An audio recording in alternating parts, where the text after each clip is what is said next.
সর্বনিম্ন 20 বছর পিঠে করে বহন করি বা গাড়িতে করে বহন করি। এই স্টুডেন্টরা প্রতিষ্ঠিত হয়ে এই আমাদের সাধারণ শ্রমিকদের জন্য কি করছে। আমি ড্রাইভার পরিচয় শুনলে উনি ডাক্তার সাহেব হয়েছে, আমার গাড়িতে স্টুডেন্ট গিয়া উনি কি আমার জন্য হাফ ভিজিট করবে? আমাদেরকে পছন্দ করে না, আমরা নিচু জাত। কিন্তু উনাদের যখন আমরা পরিবহন করি তখন আমরা নিজের ভাতিজা, বাগিনা, ছোট ভাই, নিজের ছেলের মতো করলাম দেখি। তারা গেলাম আমাদের বাবার চোখে দেখে না। আমরা তো অবশ্যই সমস্যার সম্মুখীন। এখন তো শিক্ষার হারটা বেশি, স্টুডেন্টও বেশি। আর স্টুডেন্ট বেশি, এই যে দেখেন আমরা একটা স্টুডেন্টের মিনিমাম সর্বনিম্ন 20 বছর পিঠে করে বহন করি বা গাড়িতে করে বহন করি। এই স্টুডেন্টরা প্রতিষ্ঠিত হয়ে এই আমাদের সাধারণ শ্রমিকদের জন্য কি করছে, কিছু করছে। উনি ডাক্তার হয়েছে, উনি ইঞ্জিনিয়ার হয়েছে, উনি হইলো পুলিশ অফিসার হয়েছে, জজ ব্যারিস্টার হয়েছে।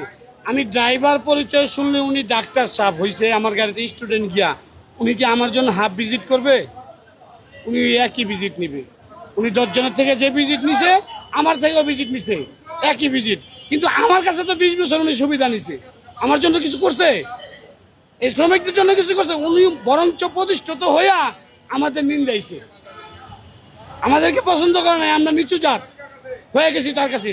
কিন্তু এক সময় এই নিচু জাতি উনারে পিঠে করে বহন করে ভার্সিটিতে পৌঁছাইছে নিরাপত্তায় দিয়া।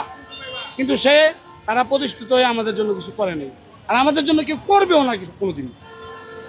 আমাদের জন্য স্টুডেন্টরা কোনোদিন কিছু করবেও না। আজকে একটা স্টুডেন্টের সাথে গ্যাদারিং করি বা কিছু করি, ভাড়া নিয়ে তর্ক করি, এরা মনে করেন 8-10 জন পোলাপাইন নিয়ে ভার্সিটির সামনে দাঁড়া থাকবো, আমাকে মারধর করবো, নিয়ে গাড়ি আটকায় থিব।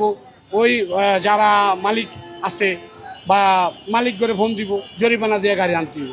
অথচ মারলো আমার গাড়িও আটকাইলো, আবার আমার থেকে জরিমানাও নিব। আমার কোনো সুবিধা নাই, আমাদের তো উনি ওই যে ভার্সিটি বন্ধ সুবিধা নিতেই আছে।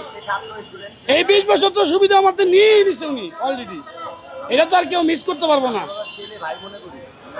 কিন্তু উনাদের যখন আমরা পরিবহন করি তখন আমরা নিজের ভাতিজা, বাগিনা, ছোট ভাই, নিজের ছেলের মতো করলাম দেখি। তারা গেলাম আমাদের বাবার চোখে দেখে না।